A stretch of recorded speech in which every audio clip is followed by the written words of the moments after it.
आप इस बात को समझ लीजिए, मुसलमान के दिमाग में बात 100% आ गई है कि उसने 100% वोट जो है वो बस सपा को देकर के देख लिया, सरकार नहीं बनी और सपा में ना हिस्सेदारी मिल रही है, ना भागीदारी मिल रही है, ना कुछ मिल रहा है। अगर वो 100% वोट बसपा को कर देते तो सरकार बन जाती। आप समझिए इस बात को। तो इस बात को समझना चाहिए, मुस्लिम समाज इस बात को समझ रहा है और अब उसके दिमाग में बात आ रही है। जैसे आजमगढ़ उपचुनाव में अगर हम एक देखें उसको, तो आजमगढ़ उपचुनाव में जिस प्रकार से बसपा 13% से 26-27% पे पहुंच गई, तो आप उसको समझिए, अगर ये 13-14% वोट बसपा के साथ प्लस होता तो सरकार बन जाएगी। तो मुस्लिम समाज जो बड़ा फैक्टर है।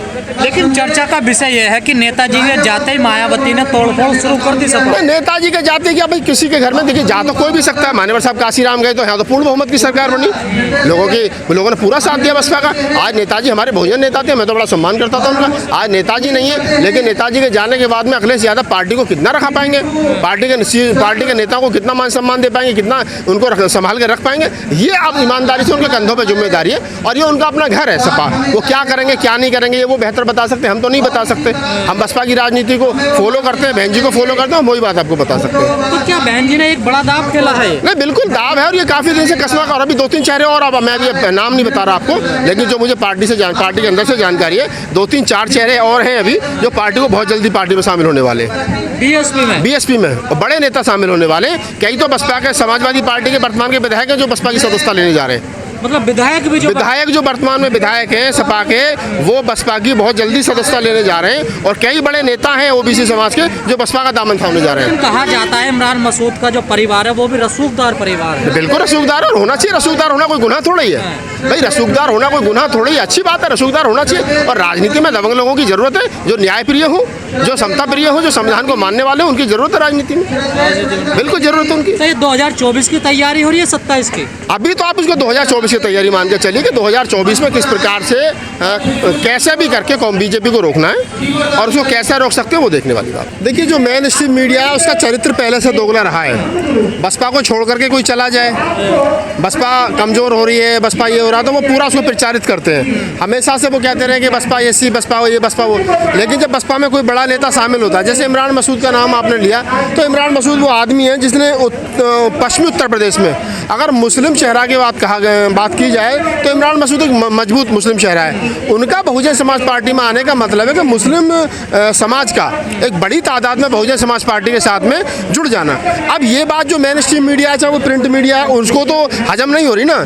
इसका सीधा जो मीडिया की बेचैनी है, मीडिया की बेचैनी का कारण सिर्फ यही है कि उनको बसपा मजबूत नहीं चाहिए वर्तमान दौर में। अगर बसपा मजबूत होगी तो उनकी दाल रोटी जो है, जो उनके आका बैठे हैं, उनको कहीं ना कहीं बेचैनी होगी। तो उनकी बेचैनी को आप इस देश के आरएसएस से जोड़ करके देखिए, उनकी बेचैनी को आप बीजेपी से जोड़ करके देखिए, उनकी बेचैनी को तमाम हिंदू संगठनों से जोड़ करके देखिए, क्योंकि उनकी बेचैनी वही बेचैनी है जो बेचैनी वो आरएसएस और बीजेपी की बेचैनी है। तो सपा को झटका लगा है। बिल्कुल सपा को झटका लगा। देखिए, जो पार्टी अपने नेता को संभाल करके नहीं रख पाए, इमरान मसूद साहब बड़ी उम्मीद के साथ कांग्रेस छोड़ करके सपा में गए थे और चुनाव से मुश्किल से 3-4 दिन पहले वो मेरे संपर्क में थे जब वो बसपा ज्वाइन करना चाहते थे, लेकिन बहन जी ने उस समय कहा नहीं, अब हम ज्वाइन अभी नहीं करवा पाएंगे किसी को। लेकिन देर आए दुरुस्त है, उनका टिकट काटा गया, उनको बेइज्जत किया गया सपा में। अब ये तमाम देश के मुसलमानों को समझना चाहिए, सोचना चाहिए कि तुम्हारे एक मुस्लिम नेता को, एक आजम खान साहब है, उनको जेल में ठूस दिया गया, उनकी सारी प्रॉपर्टी पर बिल्डोजर चला दिया गया। एक मुस्लिम अखिलेश यादव की स्टेटमेंट तक नहीं आई,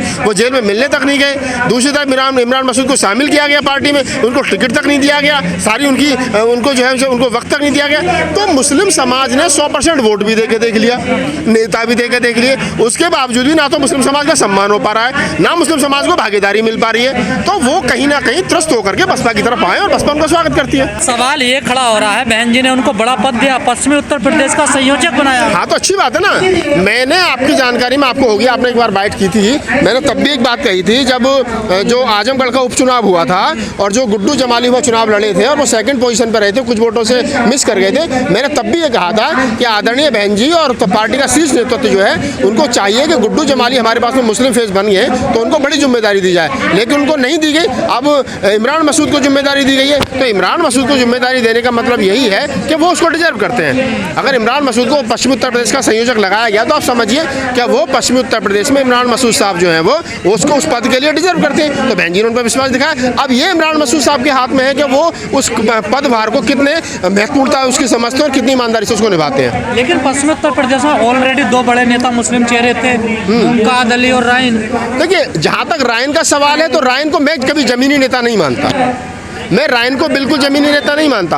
रायन एक पार्टी का जो सिस्टम उसके नेता हैं। आप उनसे कहिए कि आप रायन के फेस पर कहीं 500 आदमियों की कोई गैदरिंग कर दीजिए, नहीं होगी। मुमताज अली तो थे। मुमताज अली साहब जो है वो हमारा लोकसभा और राज्यसभा में काम देखने वाले हैं, वो भी जमीनी नेता मैं उनको नहीं मानता।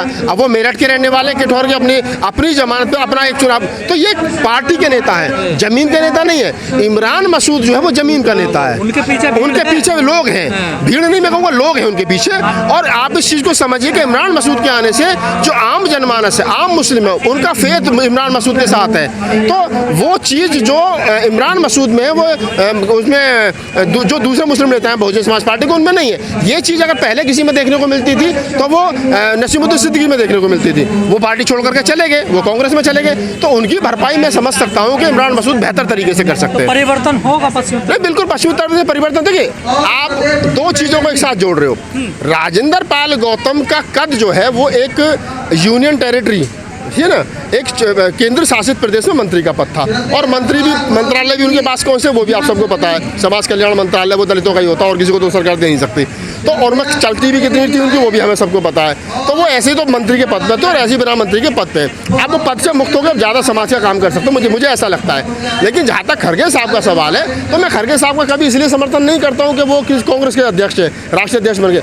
राष्ट्रीय अध्यक्ष बन गए, 80 साल के हैं, हमारे पिता तुल्य हैं, हमें उनका सम्मान करना चाहिए। दलित समाज से आते, बुद्धिस्ट है। और मुझे उनकी वो जो स्टेटमेंट जो उन्होंने पार्लियामेंट में खड़े होकर के बीजेपी की सरकार को हड़काते हुए कहा था कि तुम विदेशी हो, तुम आर्यंस हो, तुम देश हमारा, हमने 2500 साल, तो उस बात को कहने के लिए कलेजा चाहिए था। तो मैं उन तमाम अम्बेडकरवादियों का, बुद्धिस्टों का धन्यवाद करता हूँ जो फूले अम्बेडकर आंदोलन को बचाने के लिए काम कर रहे हैं। तो खड़गे साहब के लिए बहन जी ने कहा कि बलि का बकरा बनाया गया, बहन जी भी अपनी जगह ठीक हो सकती है। लेकिन अगर ये हो जाए कि वो बलि के बकरा बनेंगे तो आपको नहीं लगता खड़गे जी के लिए बड़ी चुनौती खड़ी होगी? नहीं, बिल्कुल बड़ी चुनौती है। और जब कांग्रेस संकट में आई, हमेशा दलितों के हाथ में बागडोर रही है। उससे पहले अगर देखेंगे तो बाबू जगजीवन राम साहब को राष्ट्रीय अध्यक्ष बनाया गया, उन स्थितियों में बनाया गया जब कांग्रेस बिखराव के कागार पर थी। अभी चन्नी को पंजाब में बस कोशिश की कि चन्नी साहब को आगे करके हम रोक लेंगे, कुछ तो नहीं रोक पाया। इस बार जो है वो खड़गे साहब को लाए। तो कांग्रेस, लेकिन कांग्रेस का त्याग भी है। मैं हमेशा कहता हूँ खड़गे साहब आप जनरल सीटों पर भी एससी को खड़े कर सकते हैं। नहीं, देखिए, ये पार्टी जो उनकी है तो वो जो उनकी पार्टी है वो तय करेगी किसको खड़ा करेंगे, किसको बिठाएंगे। लेकिन मुझे जो लग रहा है वर्तमान समय की जो राजनीति देश में चल रही है कि कांग्रेस ने जिस प्रकार से दलित को उत्तर प्रदेश का अध्यक्ष बनाया है, दलित को राष्ट्रीय अध्यक्ष बना दिया, दलितों पर वो काम कर रही है। राहुल गांधी रोज 20-25-30 किलोमीटर पैदल चल रहे हैं भारत जोड़ो यात्रा में। तो आप इस चीज़ को समझिए कि वो कहीं ना कहीं लोगों से संपर्क में है, लोगों के साथ काम कर रही है। वो दिखाने की कोशिश करें कि हम सबका साथ सबका। राहुल गांधी भी तो कह रहे हैं कि जो खड़गे जी मेरी जिम्मेदारी तय करेंगे वो जिम्मेदारी में। बिल्कुल। तो ये देखिए, राहुल गांधी जी अगर ये बात कह रहे हैं कि खड़गे जी जो मुझे मेरी ड्यूटी जहाँ लगाएंगे मैं वो करने को तैयार हूँ, तो जिसका बाप प्रधानमंत्री रहा हो, जिसकी दादी प्रधानमंत्री रही है, जिसका नाना प्रधानमंत्री रहा हो, जो इतनी बड़ी देश की सबसे बड़ी राजनीतिक पार्टी का वंशज हो, राजनीतिक परिवार का वंशज हो, वो आदमी ये कह रहा है अपने अध्यक्ष को कि मुझे वो जहाँ लगाएंगे मैं वहाँ काम करने को तैयार हूँ। तो ये बात कहने के लिए और सुनने के लिए दोनों के लिए जिगर चाहिए।